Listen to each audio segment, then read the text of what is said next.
Good afternoon, everyone. Hello. It is time for the Daily Dose of Disney. Welcome to Pepper Tree Villa. There's a couple people already here.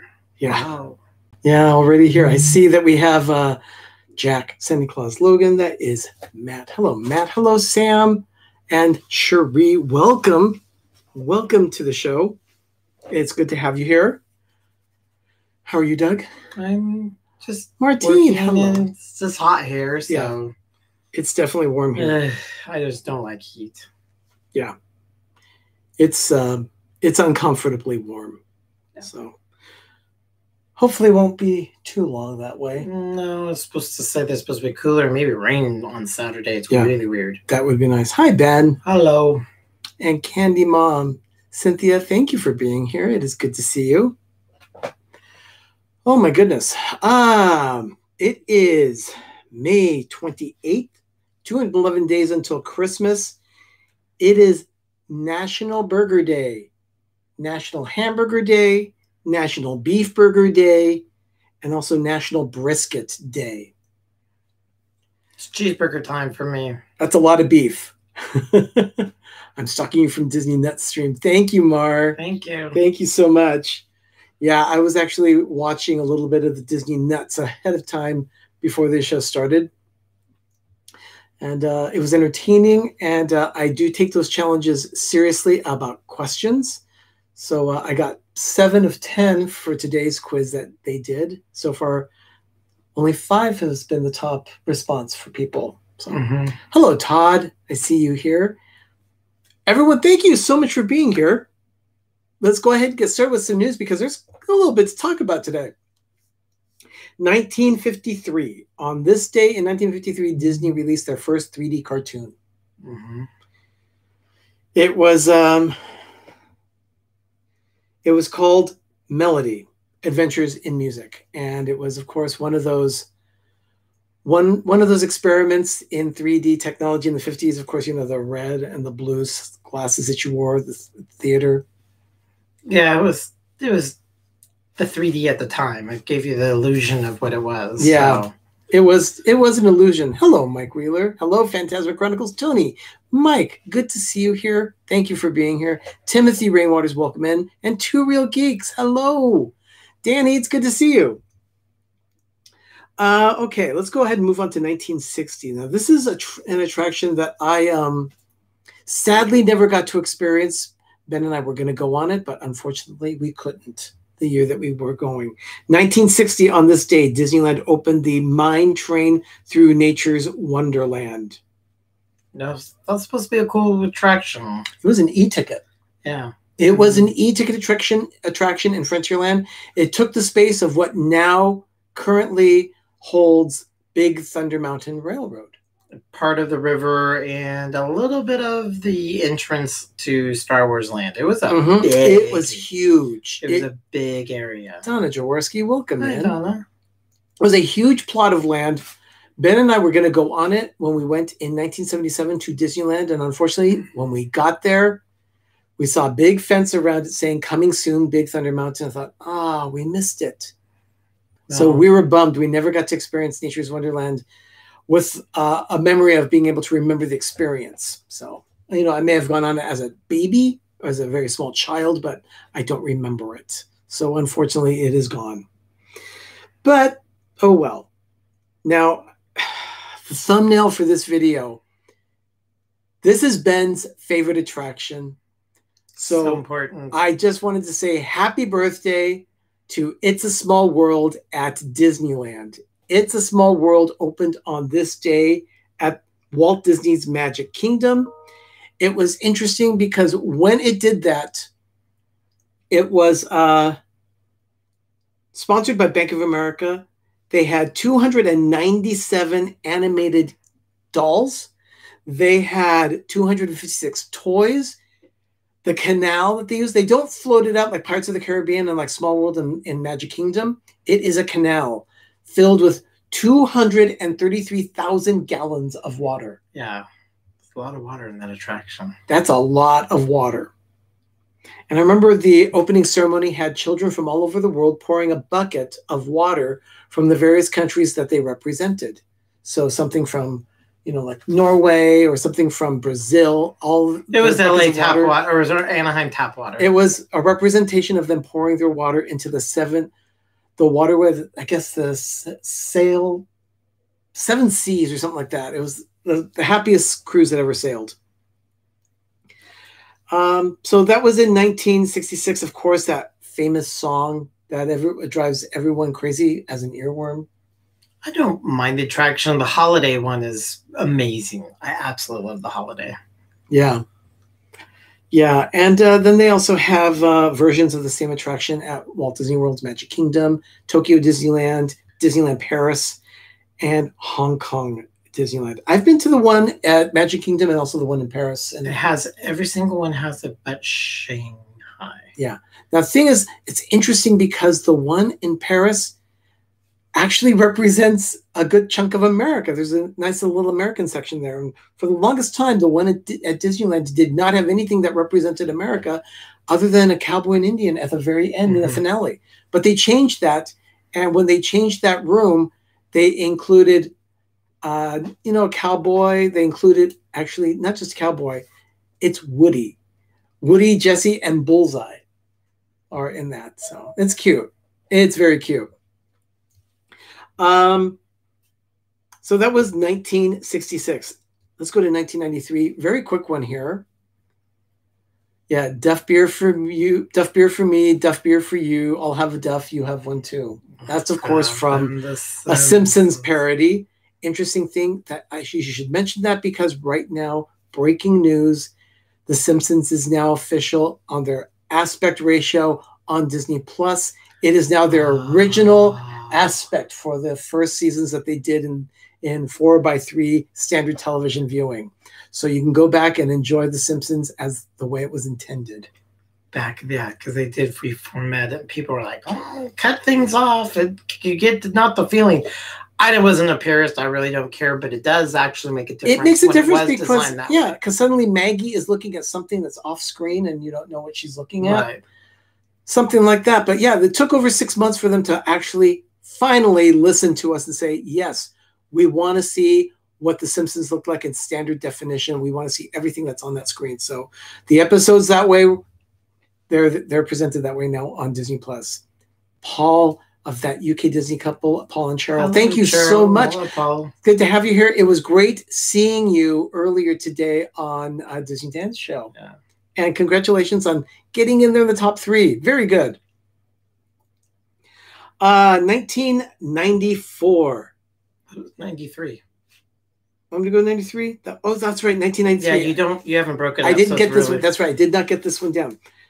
Groundbreaking on this day in 1993 for the Twilight Zone Tower of Terror at the studios. So they started now and it opened in 95? 94, I think. It took them a year to do that? It took them a little over a year to build it. And 94 finally I thought opened. It would take a lot longer. Yeah.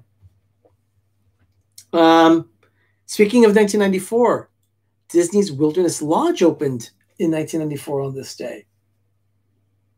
Did it open? I thought it opened up a lot earlier. Nope, 1994. Disney's Wilderness Lodge opened at Walt Disney World. And the thing is, it's got an 80-foot tall fireplace in the lobby. It's huge. If you've never been in that lobby, go give it a look. It's really cool. I like the bubbling springs that are in the center, that come up toward the back and then it spills outside.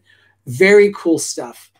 And not just that, but then they also have the fact that it's just a mile from Magic Kingdom. Mm-hmm. It doesn't feel like it, but it is. It just seems so much further than it is.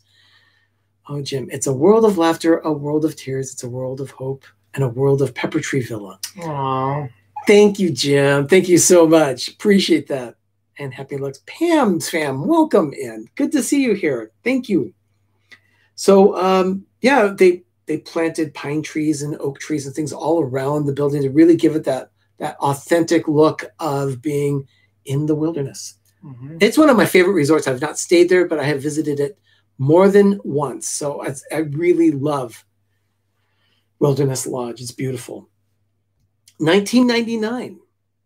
On this date in 1999, they reintroduced the Main Street Electrical Parade at Magic Kingdom.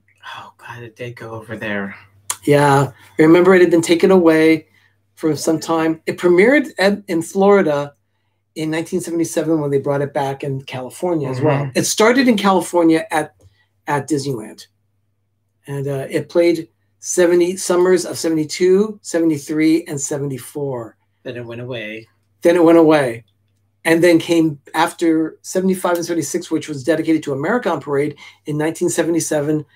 It was reintroduced, and that was the first summer that that Ben and I saw the Main Street Electrical Parade at Disneyland, and I was instantly hooked. I love that parade. Was in 77? 1977, summer. Yep, family trip. It was wonderful. But 1999, they reintroduced it at Magic Kingdom. They took it away for a while because they did Spectrum Magic, but then they brought back the Main Street Electrical Parade. It was nice. On this day in 2002, the Eastman Kodak Company announced that they had signed a multi-year agreement with Walt Disney Company. That was significant, mainly because, let's face it, everywhere you looked, there's a Kodak spot. Now it's Nikon. Photo spots used to be all Kodak.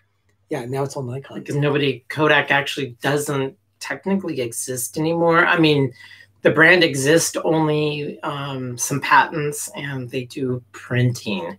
But even that, they don't do digital cameras. They could have done everything, but they don't exist anymore. They used to be the film company. Oh, so sad. Oh my goodness, Mike. That's okay. There's a thunderclap. And he sent us something that he didn't mean to send. Okay. That's okay, Mike. No problem. Okay. Here's something else. This is going to take a little bit of show and tell.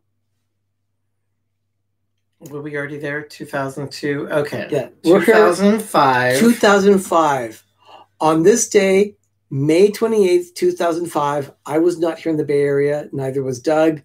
We were in Southern California, headed to Long Beach because we were about to board Disney Cruise Line's Disney Magic for the first time. Yeah, we were boarding it probably on this hour, or at the and about this time, we were already on board and enjoying the festivities of the inaugural cruise to the Mexican Riviera. This was, of course, in celebration of Disneyland's 50th anniversary. Doug? So I have show and tell of one little figurine you can get. But when we arrived, they were giving us gifts in our stateroom, and we were left with cast members off to the side, waving goodbye, banners, and fireworks. And this is one of the models of the cruise ship with the date of May 28th, 2005. So that's the Disney Magic. So it's a really cool... And then it's signed also by the captain. Yeah, Captain Thord. Yeah, so it was a really cool... It was 15 years ago today, probably this hour. We were on our first Disney cruise. It was amazing. It was easy because they brought it to the West Coast here in the U.S. So yeah, and if someone could find that, I've got a video in my archive of the first time that we went on the Disney cruise. Go ahead and check it out. And you'll see it. There's a video there. It's one of our throwback videos, but we posted that inaugural cruise. It was amazing. So yeah, you could see us leave Los Angeles to go on a cruise. Jordan, my first time in your stream. Thank you so much for being here. Thank you. Appreciate that. So yeah, that was 2005. And like Doug mentioned, the cast members were there. Disneyland sent cast members, and they went ahead and placed it. They had them off on the shore. What did I say? I have it here. Dockside. That's the word I was looking for. Yeah, the dockside, so you could see them. They had all the cast members from Disneyland that were there. They had hands that they were waving, Mickey hands and things, but they were wishing us bon voyage. It was an amazing. I'm really grateful. That was an amazing experience. Yeah. And we went on it again in the Eastern Caribbean, so we went on the West Coast and left the Disney cruise in 2008. And I haven't been on one since. Maybe someday, but right now is not the time. Jim. Doug loves the Disney Magic. What's not to glove? Yep. It's true. Okay, 2010 on this day. A movie came out 10 years ago that I still have not seen. Prince of Persia, starring Jake Gyllenhaal. No, I haven't seen that either. I've never seen it. Anyone in your stream, leave a comment here. Have you seen Prince of Persia, starring Jake Gyllenhaal? It was released this day 10 years ago by Walt Disney Pictures. Might see it, might not. Doesn't sound exciting, but I heard it's actually a good movie. Yeah. I haven't heard anything different from it. Yeah. No. And then another movie came out on this day in 2014, movie that we have seen, Maleficent. Maleficent premiered this day at the El Capitan Theater in Hollywood. It was going to have general release a couple days later, but they usually do a nice, wonderful premiere at Disney's theater in Hollywood, the El Capitan on Hollywood Boulevard. Just great. And finally, 2014, also, after more than 5 years of planning, the Seven Dwarfs Mine Train finally opened at Magic Kingdom on this day, 6 years ago. Haven't been on it yet. Still haven't been. We saw the construction. Yeah, they were building it because it was taking them forever. It did take them a long time. We saw Dumbo, the Storybook Circus. We saw that. We flew on Dumbo there. That was very cool. We liked that. But it was 2012 October, so they were still constructing a lot of the new Fantasyland at that point. Yeah, it took them a while to do that. It was pretty cool. Alyssa Stenberg, welcome in. Good to see you here. Trying to pay attention to everybody. Yeah. It's been a lot of activity in the chat. Thank you so much, everyone. Everybody. And I'm not seeing anywhere in the chat where anyone said that they had seen Prince of Persia. Tells you how exciting that movie really was. That's not a telltale sign. That's not very good. So. Oh, wow. But yeah, someday I will get there and I will go ahead and Thank you, Mike, for posting that cruise on there. Thank you. Years ago today. Amazing. Yes. And then finally, it is National Hamburger Day, like I mentioned. A couple weeks ago, Doug and I posted a video called The Good Morning Burger, as The Simpsons Good Morning Burger. Check it out in our archive. It's there so that you can enjoy it for National Burger Day. And as a matter of fact, we might be going to get a burger tonight for dinner. And we kind of got challenged by one of our support channels here. Richard wants us to go get an In-N-Out. Yeah, Richard wants us to go get In-N-Out. So I might be getting a double, and you might be seeing it too. So we'll let you know about that, what's going on. But when it happens, you'll know because I'll be posting a video about it most likely. Mm-hmm. Let's see. Hearing noises. Our moderators, thank you so much for your help today. We really appreciate all that help. Yep, Ben, lots of burgers there. And our support channels, we have Two Real Geeks and More Sunshine Please that have been here with us today. We also have More Sunshine Please. Let's see. Yeah, I already mentioned that. D&G, it's getting hot in here, so we need to Rob Fuzz. Yeah, D&G, Rob Fuzz, and the Orlando Guy. That rounds out our circle of support channels. Thank you so much for your assistance with everything. That's very much appreciated. Yeah, and it is getting warm in here. Yeah, we got to go deal with that. So everyone, thank you so much for joining us for this edition of the Daily Dose and our little bit of show and tell. Got your gloves and fun times. Yeah. Everyone, thank you so much for being with us today. And you can't mention More Sunshine Please too often. No, I can't. No, that's true. Yeah, actually, he's very close to getting his watch hour. So if you haven't yet, go check out More Sunshine Please and run one of his playlists. He really is so close to getting monetized on his channel. He'd be much appreciative of that. That's it for us. Everyone, thank you so much for joining us. We'll be back tomorrow with another edition of the Daily Dose. Same time, 6 p.m. Eastern, 3 p.m. Pacific. In the meantime, have a magical evening and have a great, big, beautiful tomorrow. We'll see you tomorrow. Bye, everyone.